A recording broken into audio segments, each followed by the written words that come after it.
Katoa. Nau mai, haere mai, whakatau mai ki tēnei hui hui unga.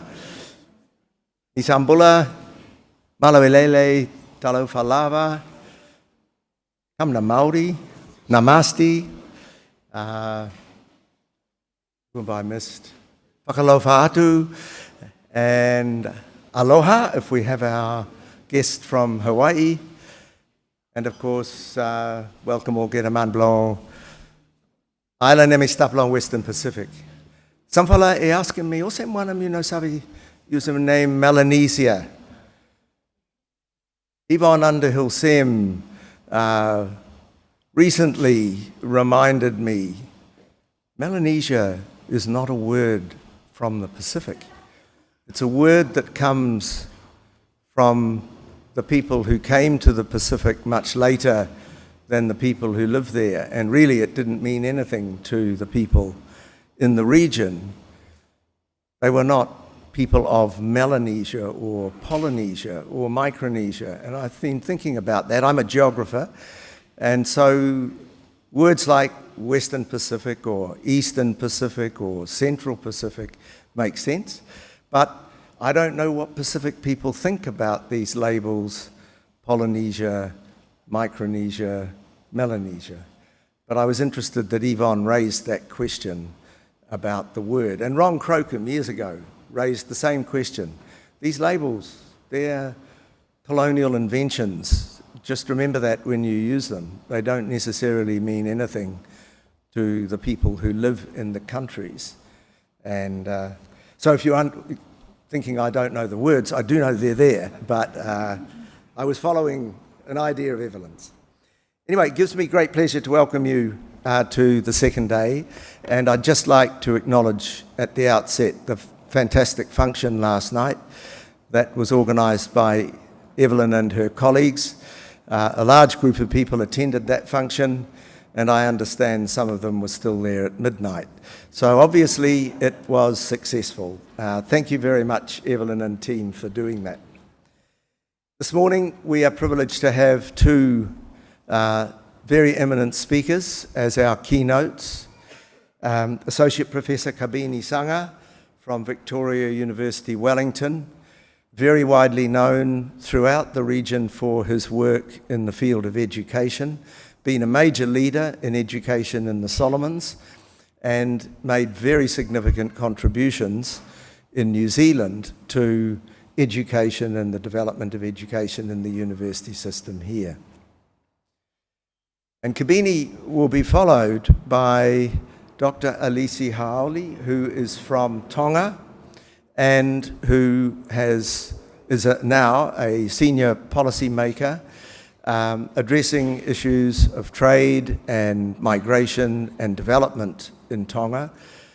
Completed a doctorate at Adelaide University a couple of years ago, a very, very strong doctorate on PACER Plus and the implications of PACER Plus for both trade and migration. So we're going to get some very interesting perspectives, I think, on some of the contemporary issues facing parts of our region this morning. Our first speaker is Kabini, and I shall now invite him to come and speak to us without any further ado, and I will leave him the slideshow. There you are, Kabini. I usually flog it. Okay, very good. Thank you. Thank you. Yeah, the renaming that we are doing for ourselves in the Western Pacific is One Talk. So that's the new term. That's the term that our ears stand up to when we hear it.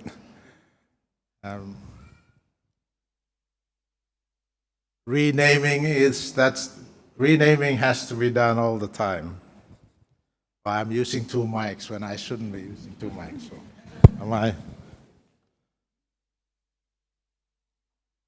Thank you. In a genealogical sense, I pay tribute to those who had walked before us. Some of you are in this room. Thank you. I welcome those who are joining this journey that is ours in this, our home, Oceania. in the waka or vaka or the big canoe that is ours, there is lots of space. There are even no seats in the waka. There are even no paddles there. You bring your own seat, you bring your own paddle. You place your seat on the side or the space in the waka that you'd like to, and you be yourself, and you do what a good member of a waka community does, and you do the work that you must do. That's how inviting the peoples of Oceania are and must be in our world and in our time. I am an educator.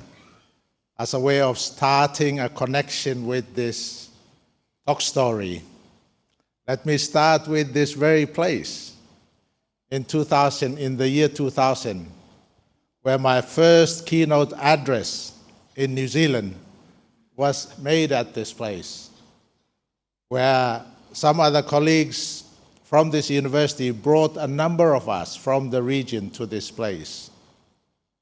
And of course, at the end of the day, we were going to, must have been a staff club or somewhere up there where there is a restaurant, and it was raining at the end of the day. And three of us, rather than run in the rain like our Pākehā Pālangi colleagues, we were standing under the must have been at the bus stop by the road, just waiting for the rain to stop. And while standing waiting for the rain to stop, we were saying, because prior to coming here, my colleagues and I had been around each other for a number of years as educators of the region who often are called to regional meetings.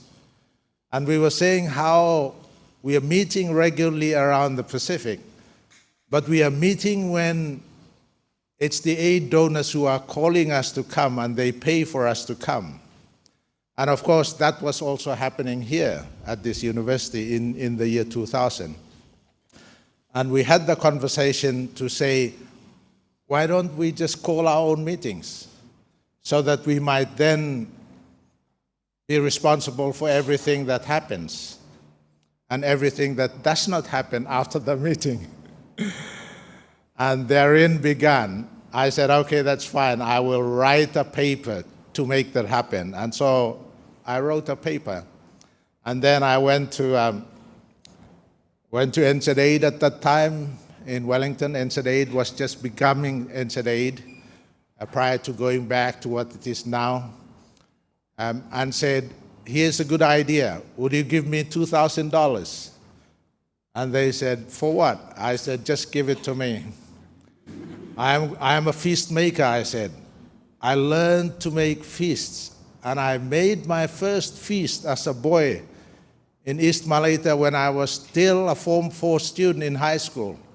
I called the first feast, and I've been making feasts since. And I said, I'm a feast maker. I know what to do to call people together. Give me $2,000. But I won't call the people to come to New Zealand. I'll call them to meet in Suva. And of course, I called the gathering. At that time, again, I'm talking about, my story is within the confines of education. But that's the good thing about stories. They are not,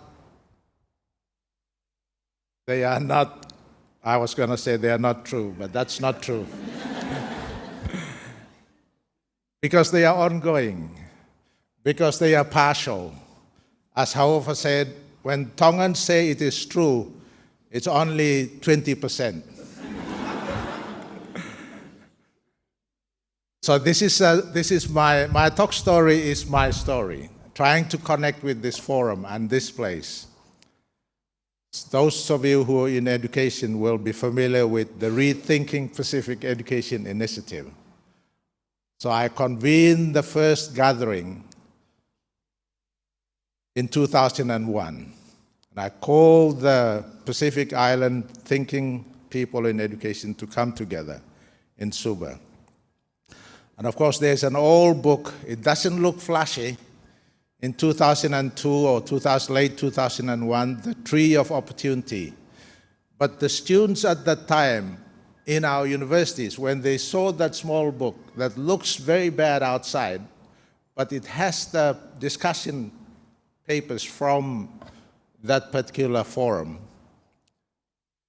that book sold out pretty quickly around the region. And so they reproduced it, and still it's sold out. It's been photocopied a lot. It's a bad book, wouldn't qualify for PBRF purposes. But otherwise, it's well used, because at that time, many students, Pacific students around in our universities doing graduate work didn't have too much to look for in order to quote, at least in education. I'm only linking this forum. I have 20 minutes. I'm good with time. I'll stop whenever I stop. I have slides in there. I'm just telling you. I have slides in there which I've just made up last night. But I'm not going to use them too much. I might refer to them, but I'm doing a talk story, and that's why I have the roaming mic. And so, of course, I'm an educator, not in a schooling sense, but in a life calling sense. And of course, my heart is about helping others flourish and enlarge. And my particular focus as an educator is on the people that are around me, and consequently my students and the younger people around the region. And so if I tend to talk too much about those kinds of parameters and confines, it's because of my bias. I use what I call a wisdom perspective in my talk, and the mat and weaving really speaks volumes about what that is. As you see in the mat, I'm not a weaver, but I have a Tongan wife whose mother was a great weaver, and used to watch her weave her mats in a Tongan context.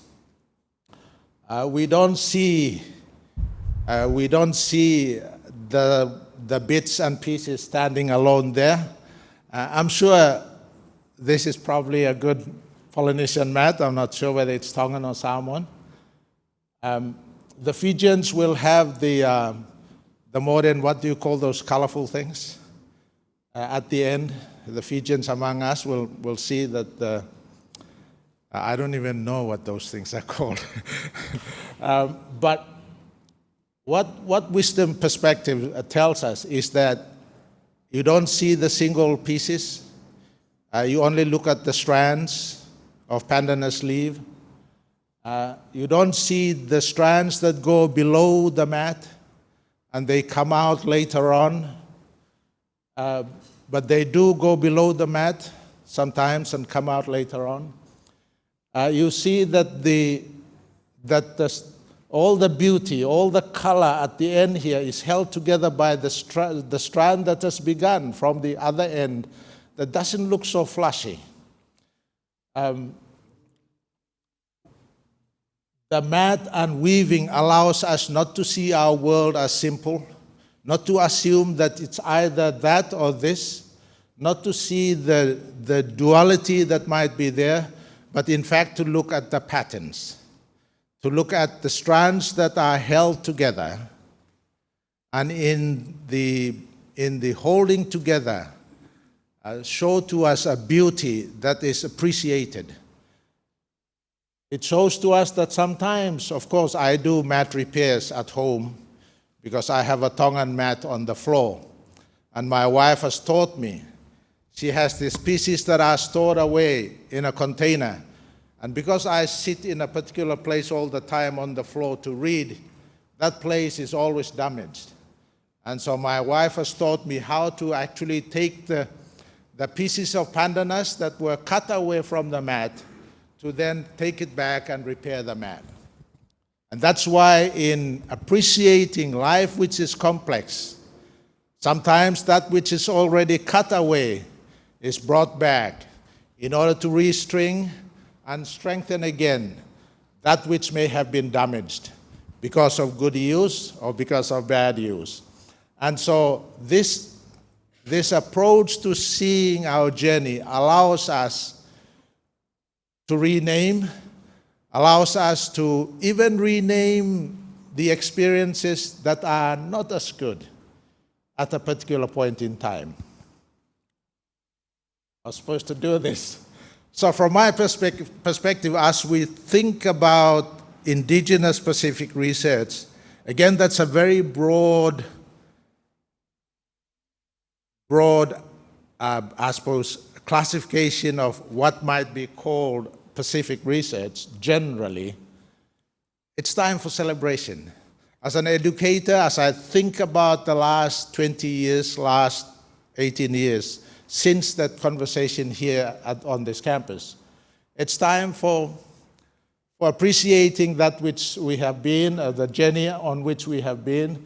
It's time for, I suppose, renewing, bringing new energy into the journey by inviting others to come on board, by allowing the newer and the fresher winds to blow into our sail so that we might continue the restoring of our lives as peoples of this region.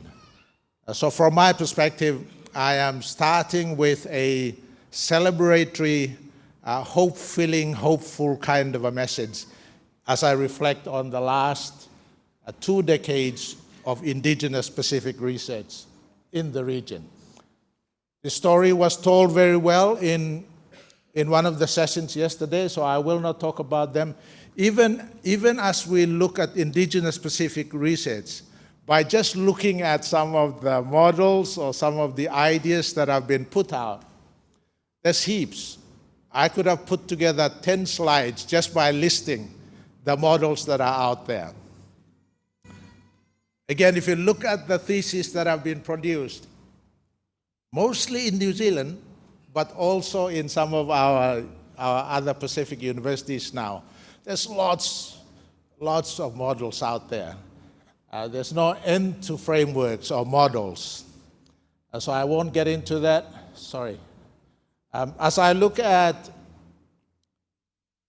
all that has been happening, I should go back. Again, indigenous Pacific research is not just the models, it's not just the frameworks that they've put out. There are many other aspects from a research capacity perspective. There are many other things we can talk about, but we won't get into. Even our gatherings, even our whonos, our huis, are actually, from a capacity perspective, are ways of doing research, and I will come to that by sharing with you one or two of the images I have on this. Okay, so as I look at the development in the last 2 decades of indigenous Pacific research, I categorize them into 3. You can make sense of what those are, unless there was a question at the end, but otherwise, I am seeing the whole area of indigenous Pacific research as an emerging area. 2 decades is nothing in terms of the development of intellectual traditions that we are now running within conventional scholarship. So in this case, I'm seeing lots of advocacy kind of research still happening, lots of papers that are written or conference sessions that are calling for inclusion, calling for participation within formalized domains, lots of papers and research that are talking about the mismatches between family and school, or between content and context, or between approach and the students that you are trying to shape. So there are lots of that still going on, and I anticipate that lots more of the advocacy kind of research will be happening in this space. In a developmental sense, the frontiering work is in the creation of indigenous models or frameworks. So there's, as I said, there's lots of that going on. And of course, we are now having second generation Pacific students, research students, who are using Kakala, who are using Vanua, who are using Talanoa and applying those or testing them out in the field and going back and forth on that. So from my perspective, that's still developmental work. So there's quite a bit of that going on. There are renaming of concepts, of educational concepts. There's quite a bit of that going on, where indigenous Pacific scholars and students are saying, no, in our language, this is actually called this. And then they use that to really elaborate on what that idea is in an educational sense. So there's quite a bit of work on that going on. And then, of course, we want to continue the journey towards a point where we will say, yep, that research is really making a difference in people's lives. And so there's quite a bit of what I call transformational research, frontiering, beginning to be seen or being seen. I include Talk Story in there as someone from the One Talk side of the Pacific. If you look at the international literature, you won't see too many articles on Talk Story. If you really look at the grey literature, you might find 3. And it's most likely that 2 of those were written by me. So Talk Story, again, is there lots of stuff on Talanoa out there. But again, as I said, research is not just about the conferences or the what we write on paper in the journals or online. Research is also about the doing. Research is also about the activities that are actually the repositories of knowledge. So the dancing or the songs. And a transformative kind of aspect to indigenous Pacific research is also very much the use of the different indigenous Pacific languages. So more and more our scholars are using languages. I think that point is important, and I make that point later on. But the use of Pacific languages or being ourselves in the spaces which we used to be strangers in before, that's the transformative. And I will show a slide, a photo or 2, as examples of that, where we are being ourselves within a university space. Not being ashamed about it, not scratching our heads about it while we are in that space, but just being ourselves.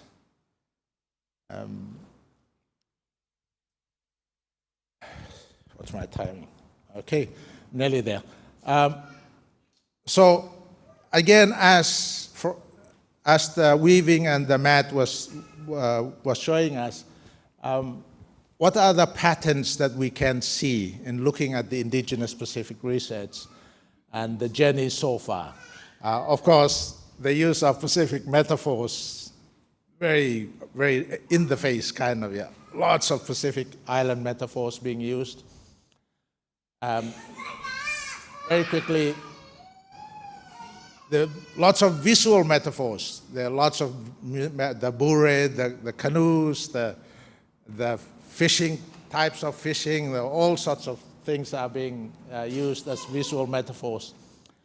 The sources of influence, of course, Pacific being the relational people that we are, we quickly acknowledge the Kainga, the Ainga, who has influenced our thinking in what we are now putting forward. So there's this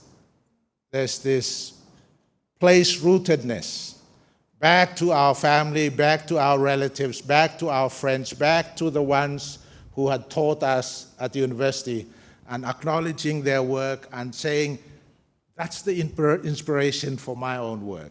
And again, David is a senior scholar now, but even in his list from yesterday, he was still putting, I think it was 3 slides or 2 slides of a long list of. And I'm glad he did it, because I didn't need to do that again today. So thank you, David, for doing that for us. Again, doing so quite confidently. So if you look at the work by younger Indigenous Pacific scholars, they don't acknowledge the inspiration of some Palangi author somewhere. The named authors of their subject matter, they don't know. They just say, oh yeah, so and so, that relative helped me to do this. Or the idea of centering of the Indigenous Pacific person is an important aspect of, as a pattern in this scholarship. Sometimes we say our languages are not thinking languages. They are languages for song and dance. They are languages for Talanoa, talking about nothing. That's not Talanoa. I'm just using a phrase which is used in the literature. But again, without being ashamed about it, affirming our people by using our language in research, by using our language in conferences, by using our language as an assertion of an intellectual language, an intellectual space. In fact, I'll show a few, in another slide, I'll push this a bit further. Again, the wisdom perspective does not see either or the duality of a life which is much more complex. Wisdom perspective actually sees this diaspora-island relationship as one and the same thing. So generally, if you look at the scholarship, Indigenous Pacific scholarship, you will see that the inspirations come from the islands, and then the mouthing of the inspirations and the re-articulation of those things are in the diaspora sites. So there's lots of scholarship that is New Zealand-based. Indigenous Pacific New Zealanders are writing on these metaphors, on these things. They're based in metropolitan settings, but they're drawing their inspirations from the islands, from wherever home is. And just like the mat, all the fancy color and the flower is on one side of the mat, but all that makes sense only is held together only by the beginning strands that are traced back to where the mat is started from. Sorry. Where are we going with this? Okay. Again, it's a great pattern. A new generation of scholars. The images that are responsible for the production of Indigenous Pacific research now are not the Albert Wens or the Konai Taimans or even the next generation after. They are now a young generation. In fact, these were my students. I just read their assignments last week. I can talk about their work, but I won't. Basically, these students are not even doing PhD yet. They haven't started their master's thesis work yet. They're still just doing master's coursework with me. But I was saying to them, think as Maori, as Samoan, as Tongan, as Fijian, and think in your languages. And then using you, yourself, look at the problems that are bleeding your hearts, and then recraft, look for ways of offering a way of educating others about what to do or how to do it. And of course, they came up with, I have their assignments in my bag. They came up with this original ways of framing that are very much about themselves, using their indigenous minds and indigenous languages. 5 years ago, my master's student couldn't have done that. 10 years ago, they couldn't have done that kind of an assignment. 10 years ago, I was in Auckland running a leadership workshop here, and I asked the Auckland audience, most of them were Pasifika Aucklanders, to think using their indigenous languages and minds, and then to come up with metaphors that will help them to understand leadership better. As I was going around after 30 minutes, I grouped them in their linguistic groups. None of the 7 groups had come up with anything. They couldn't do it. I did a similar thing running a workshop in Tonga. And in Tonga, it was not university-based people. These were people from the community. These were government officers, they were NGO officers, they were a room full of them.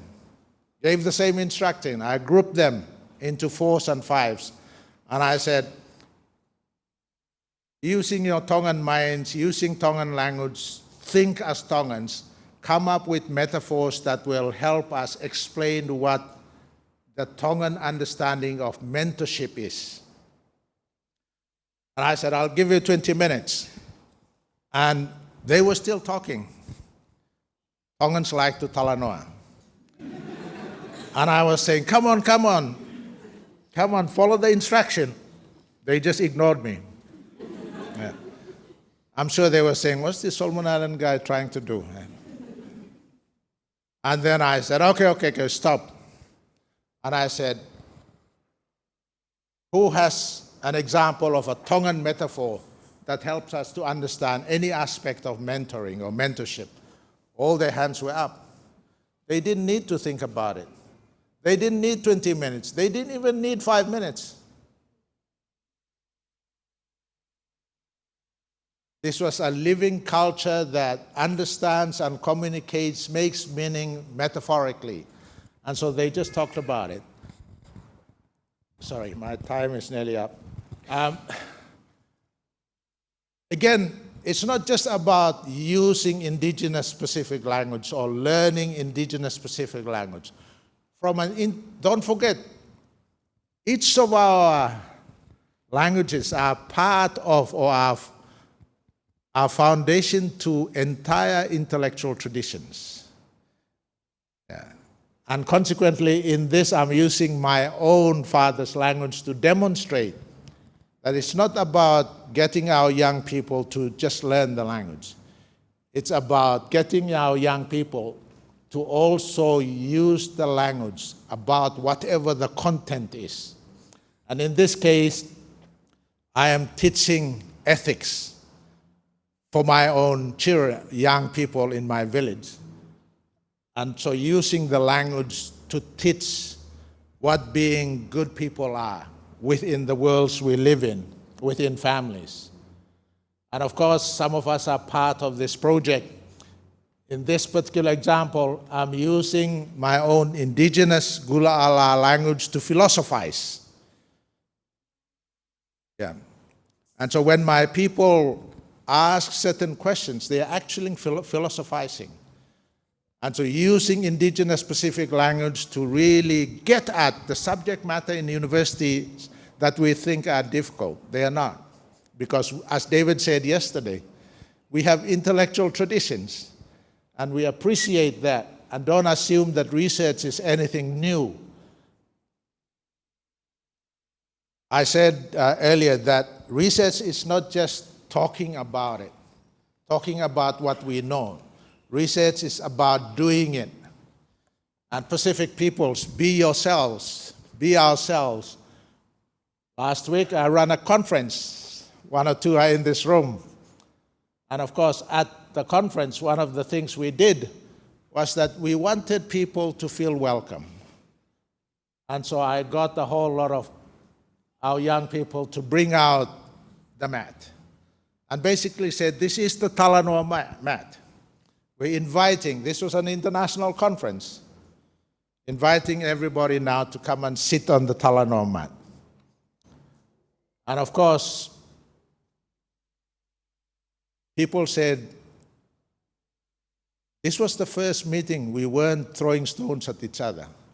Because this conference was the 46th annual conference of the Oceania Comparative Education Society. It's an old conference. It's been going for nearly 50 years. So doing things the way we are in being true to ourselves is part of the research that we must show within this intellectual tradition. Again, for the Tongans among us in the crowd, our young people from South Auckland did a keynote for us at this international conference last week. Dr. Michelle Johansson and Mr. Folau. Of course, they wowed us. They sang, they did spoken word, they did all that. And it brought mafana to us. And of course, I wasn't part of that particular keynote program, but I had to step up and get the mic. And I said, come on, we are Tongan here in this room. We are Pacific. And I picked out my wallet, and I took my bus fare and threw it down on the floor. I think in Tonga they say we did the whakapale. And the entire audience, international, all walked down through. Everybody cried. And they said, we haven't seen anything like that in an academic conference with a keynote address. I said, yeah, that's how you do academic conferences. So it's not just talking about, in this case, the particular theme of this conference was oceanic relationalities, understanding, exploring, celebrating, and deepening oceanic relationalities. And so the doing of the conferencing is part of the research. I'm putting this as a way to show that the pattern for talk story is very different from Talanoa. So in the talk story research in the Solomons, these are Solomon Islanders who are community members. They are actually leading the practice of talk story. The LEAP project, New Zealand funded, is using talk story as the framework of engagement, as well as a methodological sense. The Ministry of Education is now adopting talk story. But they're running with it. They're applying in a transformative sense talk story research, which is very different from Talanoa, because these are not university-based people, but we can talk about that later.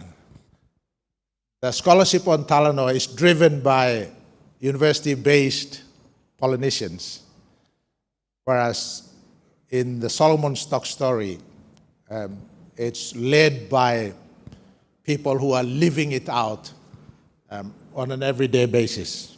People like myself, we don't speak Pidgin or speak our languages in a university like mine in Wellington. There are concerns, we won't get into that. In looking at the patterns and the picture so far, there are opportunities. I'll stop here. Expect a wave of more researchers coming from the Wantoks in the next few years. The Wantoks are just waking up. They're just clearing their eyes and are coughing to clear their throats. Once they start coughing seriously, we'll get hit by a tsunami of indigenous Pacific research.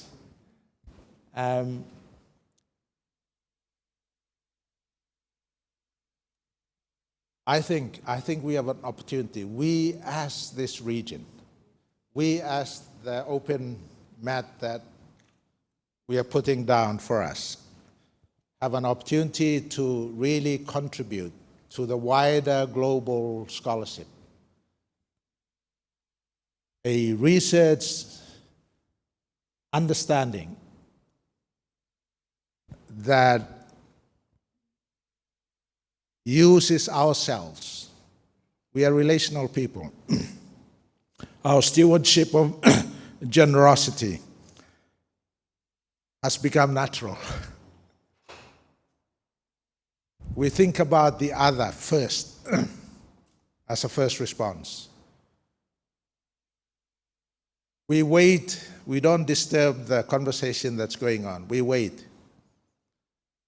It becomes natural to us. When we, as researchers of this region, are more of ourselves, we are likely to make the contribution that no one else, as regions of the world, might make. And I go back to Wellington last week, international conference. Our visitors from overseas were wowed by this. I've been receiving emails. They were shedding tears over. And for us as the Pacific Islanders, what happened in Wellington wasn't new. No, we were just ourselves. We were allowing ourselves to cry when we needed to cry. We were allowing ourselves to be silent. And while people are uncomfortable about the silence that comes, of course, we say, no, silence is part of the intellectual tradition.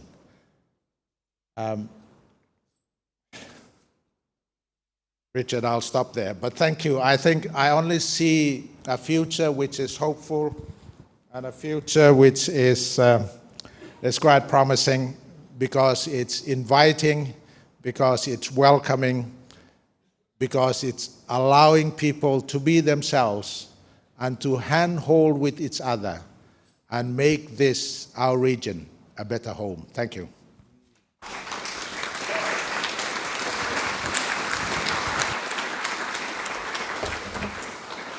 Kabini, don't go away. More contribution. Thank you. Well, what an inspirational start to the morning and a lot of reflection. Thank you very much, Kabini, for that very positive and hopeful start, but with acknowledgement of some significant challenges that are there underneath it as well. I think it's given us a great deal to think about. Alisi, we will now invite you to come and speak to us. As I said, Alisi is somebody who's involved very much at the cutting edge of policy in Tonga and reflecting on interesting challenges that smaller island countries face, equally challenging as they grapple with migration in a different way from some of the larger countries in the Western Pacific. Alisi, all yours.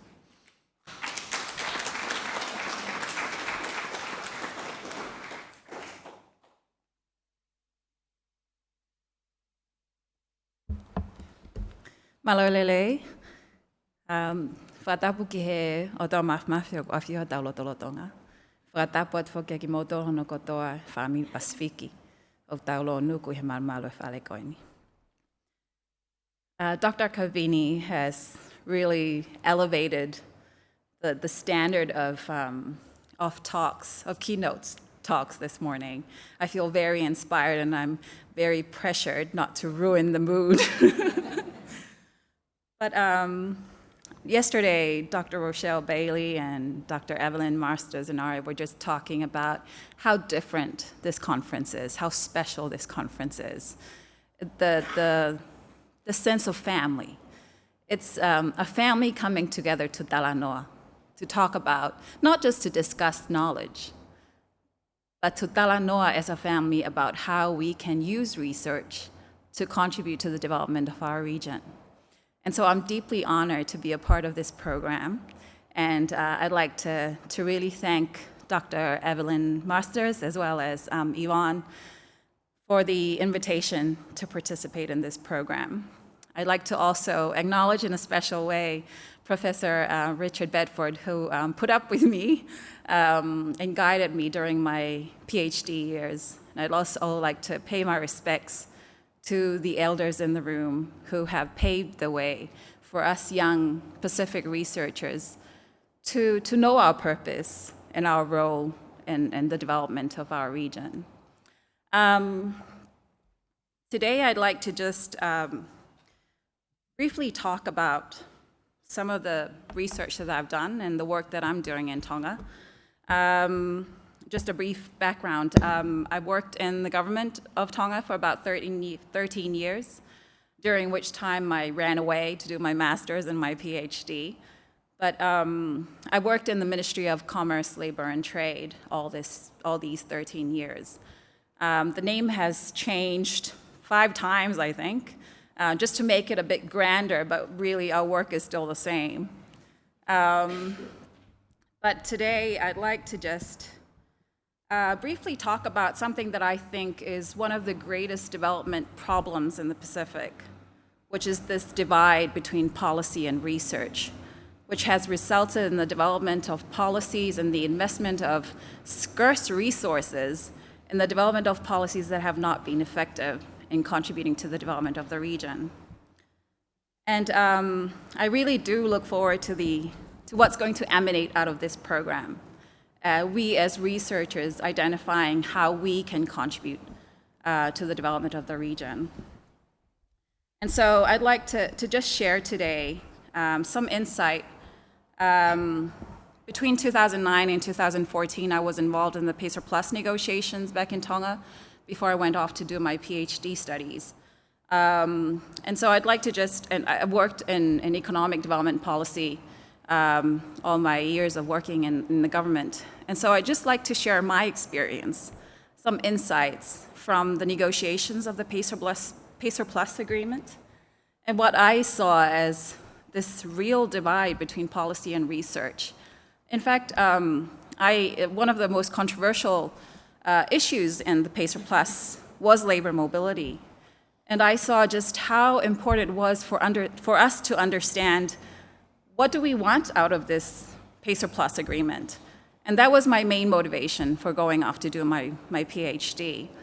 And so today I'd like to just share my story and my experiences. To start off with,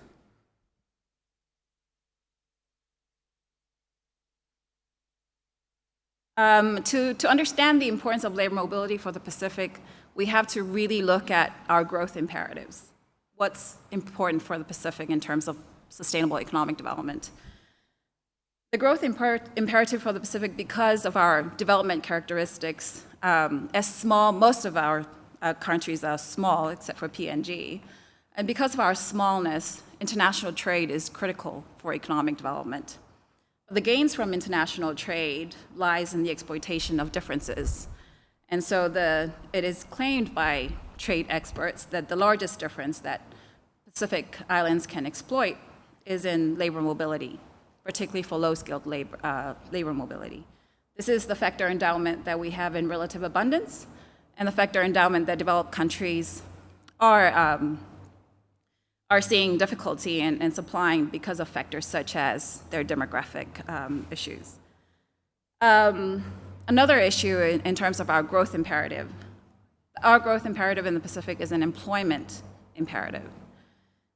Because of our unique development challenges, including our stagnant low growth rates of about 3% in the past decade, our small private sector, it's established that an average of about 40% of the region's working age population is either unemployed or underemployed in the informal sector. Our region is also rapid in terms of population growth, particularly in the Melanesian countries. It's rapidly growing above the world average. And because of our economic development challenges, we have to really look at how we can provide employment for our rapidly growing working age population. Our domestic private sector labor markets cannot provide sufficient employment. And so that's where labor mobility comes in, is a very important, viable development opportunity. Not the only one, but one of the most important development opportunities that can provide employment for our peoples. Delivering and increasing the access for Pacific workers, trade agreements has a very important role in this. Trade negotiations can provide an important opportunity to increase labor mobility access for the Pacific, and it can also provide an opportunity where developed receiving countries, and sending developing countries such as those in the Pacific can come together and really establish policy cooperation and improve policy cooperation at both ends of the migration process. In terms of trade agreements at the multilateral level and the World Trade Organization, labor mobility is negotiated under the GATS, a General Agreement on Trade and Services, Mode 4. In the regional level, labor mobility is negotiated in free trade agreements such as PACER Plus. And there's also unilateral commitments or initiatives that have been undertaken. And a prime example of that is the RSE by New Zealand, as well as the SWP, Seasonal Worker Program, by Australia. Now, if you look at, I'm not sure how familiar you are with PACER Plus, but this is the agreement, a free trade agreement between the 14 Pacific Island countries in Australia and New Zealand. And it was built on the PACER arrangement or agreement that was ratified in 2001. This was a development agreement between the Pacific Island countries and Australia and New Zealand.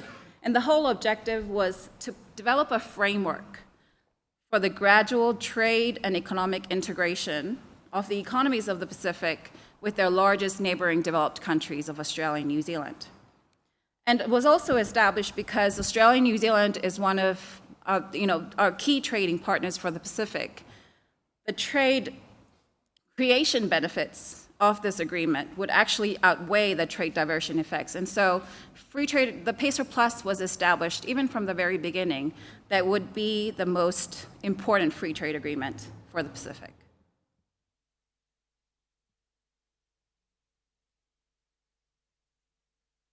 And then if you go back in history to look at when it started, so the Pacific leaders came together in 2009, or even before 2009, and they agreed to start the negotiations, to come together and negotiate PACER Plus. But one of the key motivations for PACER Plus in 2009 was labor mobility. It was established even then, if you look at excerpts from the outcomes document back in 2009, even in 2013 and 14. The lead spokesperson from the Pacific established that labor mobility and development assistance were the two most important aspects of PACER Plus. And it was established as the priority negotiation priority for the Pacific. And so since 2009, it was established as a negotiation priority in PACER Plus. We went into the negotiations. The Pacific's key negotiation positions, we only had two. One was to include a labor mobility chapter that covered low-skilled and semi-skilled labor mobility from the Pacific, primarily for the objective of increasing market access for our low-skilled and semi-skilled workers. Secondly, we wanted a more binding labor mobility agreement. The SWP and RSE were not trade agreements, and they were considered to be less binding. And so the Pacific wanted something that was more binding than the RSE and SWP, and to establish this labor mobility trade agreement as complementary to those labor agreements. Australia and New Zealand had the total opposite. Their negotiation positions were also based on how they would sit with other trading partners, and as well as their WTO commitments. So in terms of Australia and New Zealand's negotiation positions, they did not want to include a labor mobility chapter that covered low-skilled and semi-skilled labor mobility. This was mainly because of their commitments in the WTO, the General Agreement on Trade and Services, and the MFN, Most Favored Nation principle, which would require them to provide whatever commitments they gave to the Pacific to any other parties that would require them to. And so they said from the very get-go, we don't want labor mobility for low-skilled and semi-skilled in labor mobility, in PACER Plus. They also had a preference for the non-binding bilateral labor agreements, which is the Seasonal Worker Program and the Recognized Seasonal Employment Program, RC program.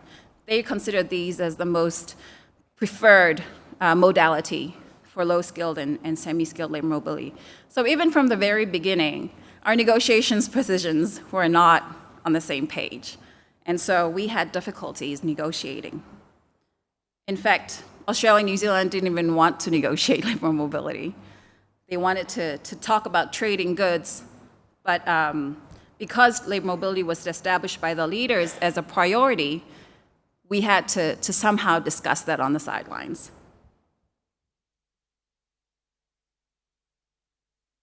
And even though the Pacific had established these positions, they weren't informed by research. In fact, a lot of them, it was just based on talk and consultations that were led by consultants from Australia and New Zealand. And so the research, part of the motivation that I had when I went off to do my PhD was to really do my own research as a Tongan to contribute to establishing these negotiation positions. And so if the Pacific had done their own research, they would have found that even with the MFN rule, the GATS also provides opportunities for us to derogate from commitments in the MFN. Article 5 of the GATS allows derogation from the MFN rule in the case of regional trade agreements such as the PACER Plus. Article 5.3a provides that where developing countries are parties to an agreement, flexibility can be provided regarding the conditions. And if you look at other trade agreements that other developed countries have negotiated and have are actually trading you will find that there are trade agreements that have, made commitments that are very liberal, that have gone beyond their GATS commitments. And one example is Canada. Canada, in its free trade agreement with Colombia in 2007 and with Peru in 2008, they made substantial commitments, even for semi-skilled workers, including technicians, plumbers, electricians, gas and oil well drillers. On the other hand, Australia and New Zealand have only made commitments in the GATS for very high-skilled professionals. And so Australia and New Zealand wanted to maintain those commitments in the PACER Plus. Also, if from research,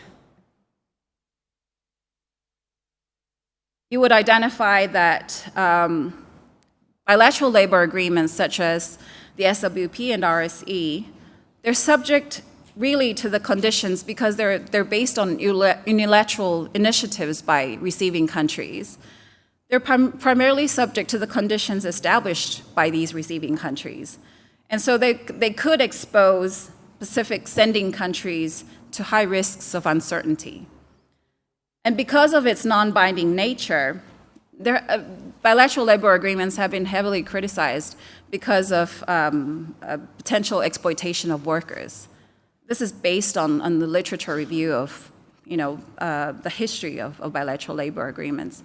And so the SWP and the RSE, from research, cannot exist as a substitute for labor mobility, PACER Plus labor mobility arrangement, for a more binding PACER Plus agreement. It's complementary. And so this is something that the Pacific could have used to substantiate their negotiation positions, but they didn't.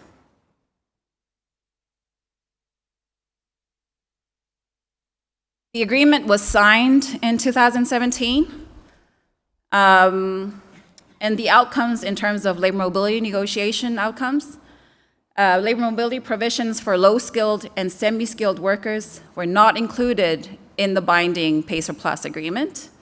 It was in a side arrangement titled the Arrangement on Labor Mobility. The binding agreement that is in the agreement for labor mobility is provided in Chapter 8, Movement of Natural Persons. And this chapter is restricted and limited only to highly skilled professionals. So Australia and New Zealand did not make commitments that exceeded their commitments in the GATS and WTO.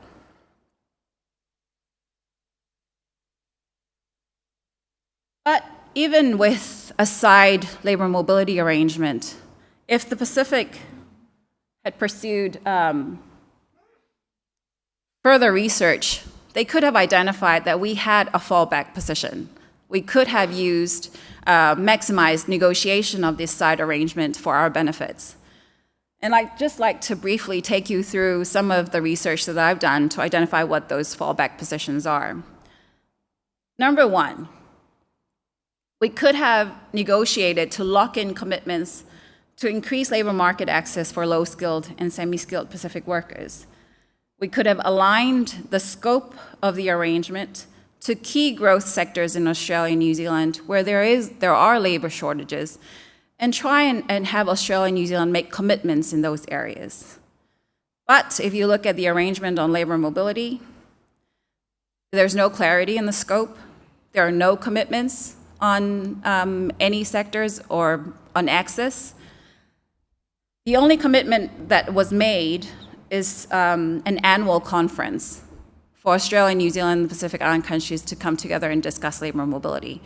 It's called the Pacific Labor Mobility Annual Meeting. The second fallback position that the Pacific could have used were to make commitments on to reduce immigration barriers. Because even when you negotiate and Australia and New Zealand would say we will increase access, there are very stringent visa procedures and rules that would restrict access. Now, Tonga and the Pacific could have negotiated a reduction in these barriers. And this has been done by other countries that have negotiated free trade agreements with Australia and New Zealand.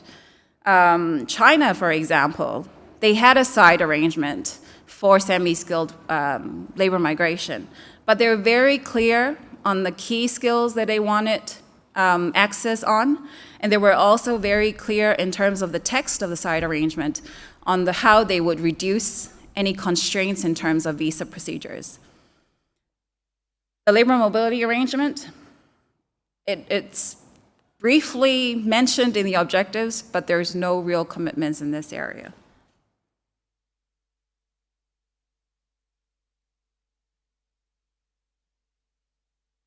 Another fallback position that the Pacific could have used was to include commitments to increase regulatory cooperation.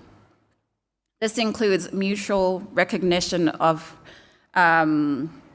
mutual recognition arrangements. This specifically applies to the recognition of qualifications. And it's something, because in the Pacific, a lot of our qualifications are not accredited by Australia and New Zealand.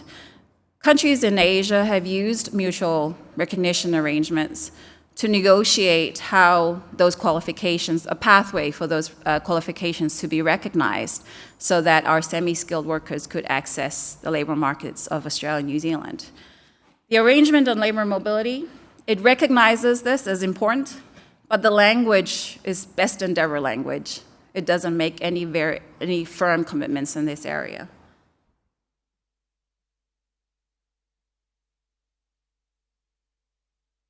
I'll just quickly go through, I'm running out of time. Another fallback position would be in including labor standard provisions for the protection of workers. This is something that has been included in a number of free trade agreements, even by North America, the United States. This was not included was not covered in the arrangement. And I think one of the most important aspects of development that should have been included was a linkage of labor mobility to development assistance. The Pacific sending countries face very serious development capacity building needs, but they do not have the funds or the resources to develop their own capacities to utilize the opportunities available in Australia and New Zealand. And so it would have been very crucial to link the development assistance or a working arrangement where there is development assistance to labor mobility. In the PACER Plus, there is a development cooperation chapter where Australia and New Zealand will provide Australia will provide 19 million, and New Zealand will provide 7 million to assist Pacific Island countries in the implementation of the PACER Plus agreement. Australia and New Zealand also committed 20% of their current trade aid, to be used as aid for trade to address border trade and investment areas. Labor mobility was not included in the funding for the Australian 19 million and 7 million. It was included as one of the broader development chapters, and so it would have to compete with other development issues for the aid for trade funding.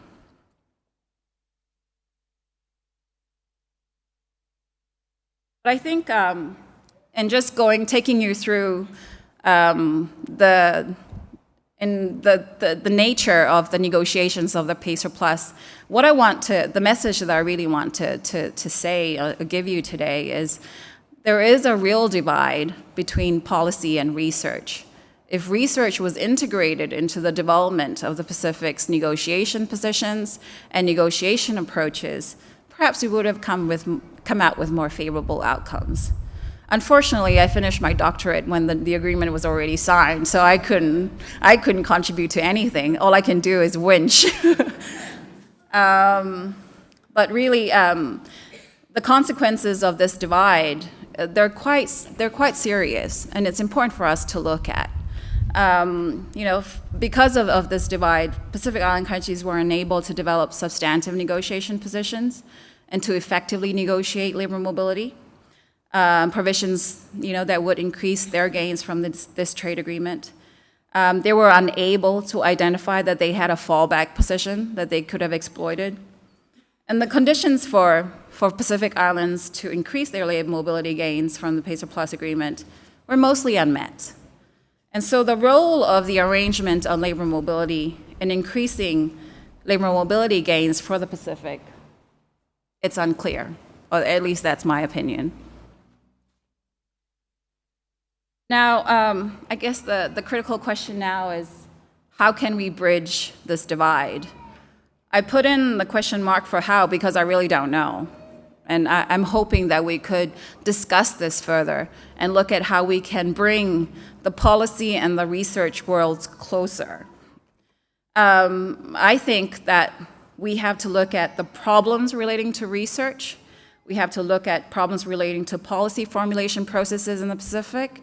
And we also have to look at problems relating to the interaction between research and the policy worlds. Just some food for thought that I have come up with. In terms of addressing the problems relating to research, I think there's a need for concerted effort to focus research on national and regional development priorities. The Pacific needs to identify what their development priorities are, and we need to link research to that. We need to secure funding for these research priorities. And in order for these policies to work, it needs to be contextualized to the Pacific context. And I think for that to really happen, we have to engage Pacific researchers. And I think a personal experience of mine, we need to break this culture of discriminating against our own. In Tonga, it took me 1.5 years to actually convince our policymakers that we needed to develop this labor mobility policy and to allow me to have a part in that role. And so we're used to this culture of palangis coming in because we look up to them. They know better. But especially for me as a young Tongan female, I was considered as, what do you know? We need to break that culture because we as a research family can really contribute to effective development, policy development in the region. In terms of addressing the problems relating to the policy formulation processes. I think it's very clear to you that we need to enforce a policy research that is evidence-based in the Pacific. And we need to facilitate better government use of research for policy formulation. And Dr. Semisi Tamoebeao and some of the Tongans were talking about setting up a research unit where we can link Tongan researchers to policy formulation in Tonga. Perhaps something that we can talk about. And lastly, there is a need to establish stronger relationships, stronger networks between research institutes, researchers, and Pacific governments, Pacific policy-making agencies. We have to look at how we can better disseminate our research so that they can be used for effective policy formulation. So just food for thought. I welcome any ideas from you as I try and figure out what to do from here. Thank you.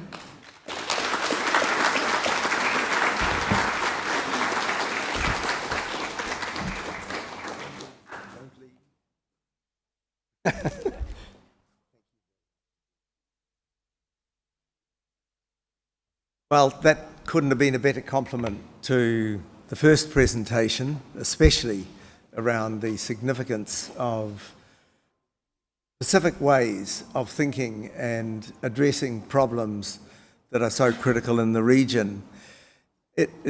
Listening to Alisi talk of her own struggles within the negotiations for PACER Plus, about the fact that Pacific research wasn't able to, or wasn't accessible to the negotiators in dealing with Australia and New Zealand. And that is Pacific research that's well informed about the problems of negotiating agreements that involve World Trade Organization conventions, multilateral trade agreement conventions, regional agreements, and bilateral agreements. So there is a whole sort of language around all of that, which is outside, I suspect, of many of the general Pacific research traditions and thinking, except perhaps in the context of something like the Melanesian Spearhead Group,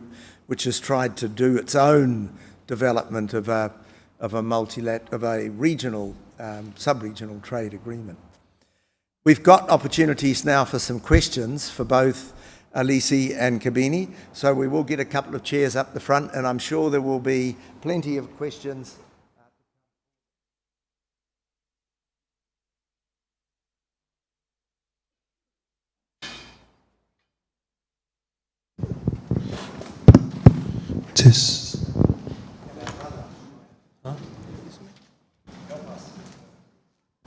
Mike.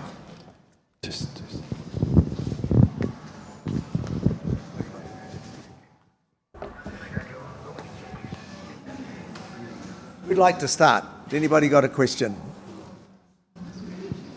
Yeah, over there in the corner. Thank you. Thank you, Alisi. I just had two quick questions. My name is Tess. Could you just speak up a wee bit if you... Okay, it's on now. My name is Tess Newton-Kane. I'm with the Development Policy Centre at ANU. Thank you, Alisi. It's lovely to hear you. I've read a lot of what you've written, so it's nice to hear you deliver it in person. In relation to what happens now, I think there are two things that I'd like you to give us your thoughts on. One is we've yet to have this agreement ratified. I've already flagged to Australia's insistence on messing about with the seasonal worker program may make ratification even harder than it was already going to be. So is there, what are your thoughts about how smoothly the ratification is going to go? And the other is the research that you've identified and further research needed. Are there opportunities to use the annual meeting and that process to, you know, at least make the best of a bad job by working on these issues that you've identified and drawing on this research? Thank you, Tess. I think in terms of ratification, the main issue is that the largest developed countries in the Pacific are not at the table.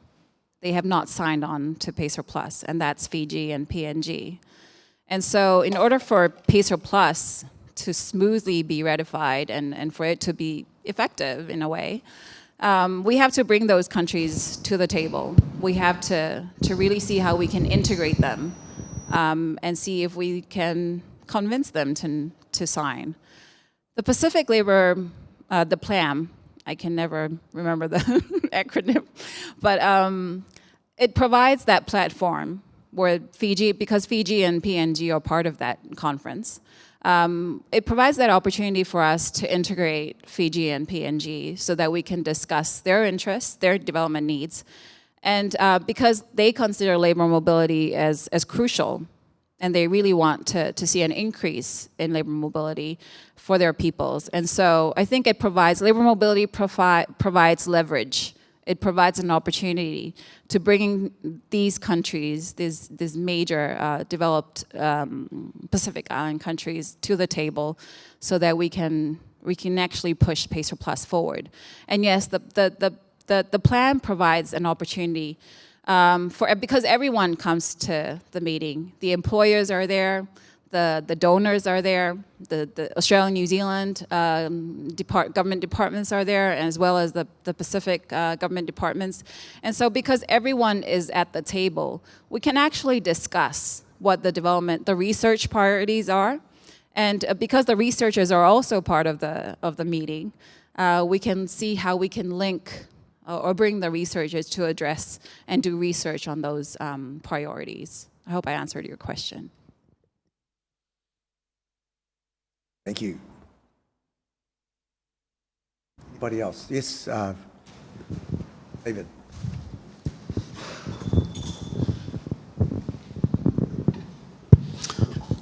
All right, thank you very much. I truly appreciate that, those two talks. But I think my question is to the second speaker.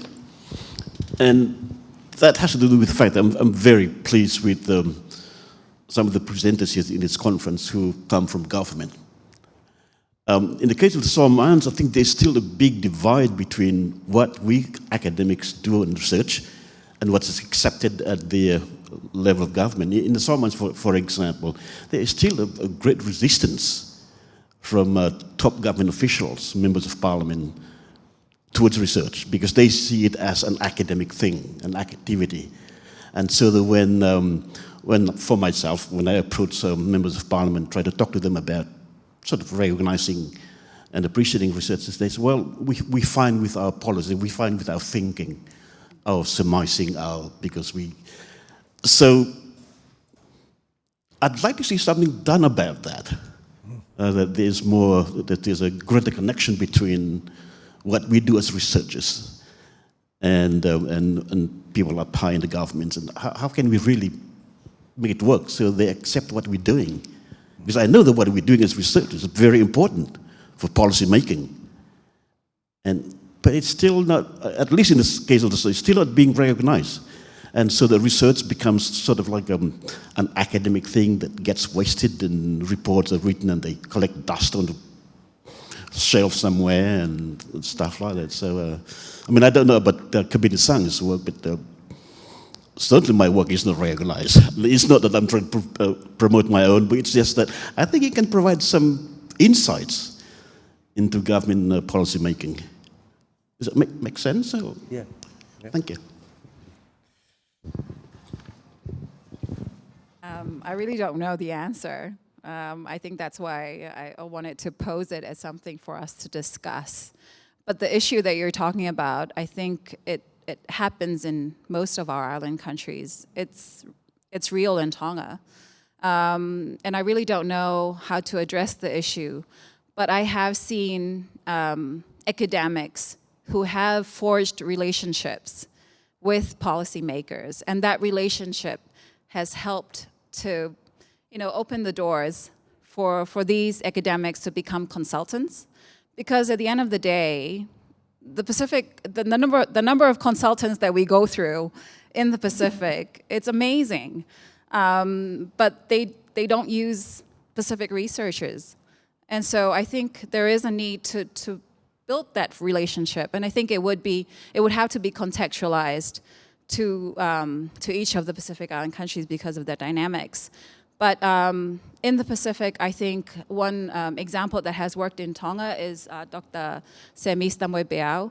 He's an academic, but because he worked in government, he has relationships with government.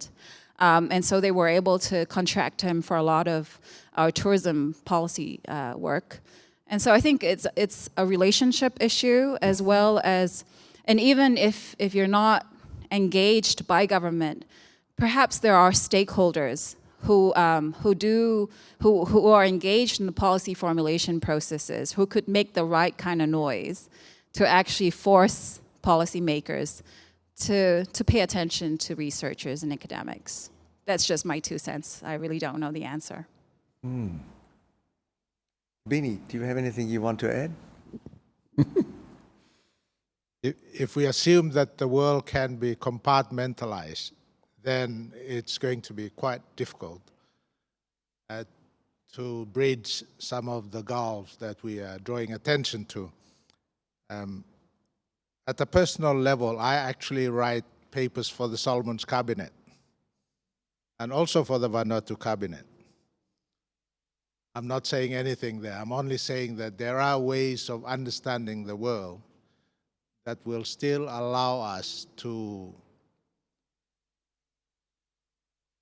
be part of the strand that can make the mat beautiful. And Alisi is right. Some of our senior government officials, as a former government official myself in the Solomons, are not as confident about their own work and consequently are not as inviting and not as open in terms of their appreciation of what is needed to look at this thing so that we might then bring different skill sets to the table and look for ways of dealing with this thing. And some of them they are always busy, partly because of the way government is done. Because government is done in ways that involve outsiders with money, much of the attention or much of the time for senior officials is also the meetings with outsiders, whether they are residents, high commission staff, or whether they are visiting consultants. And in that sense, there are a whole lot of contextual challenges where if the level of confidence of certain individuals within official positions are not as high, it's going to be very hard to open the door for others around who might be part of dealing with the problems or dealing with the issues.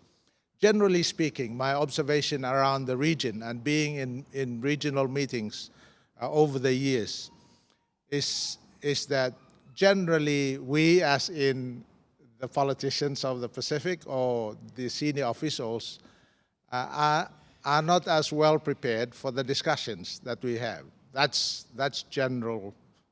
generally true. Of course, there are exceptions, and of course, there are some good individuals over time who will push Australians and New Zealanders in the room. But generally, we are very nice when there are New Zealanders and Australians around the table. And so that's part of the context. I think the challenge here is much more than just pointing to a gap. It's not just a policy gap. We have to understand the context. And consequently, how do we build bridges so that we enlarge the spaces so that the ministry and the politicians are not just seeing themselves as the space, Now, in my own experience working around the region, I have learned to create newer communities outside of government and outside of universities. And it's those newer communities that then play a role. And usually the threat by individual officers that they see in university-based people are not seen when you have another community of mind that can be then, as a capacity, be tapped on to be part of any conversation that then informs decisions that are policy in nature. Thank you. I'm talking all over the place now. I know.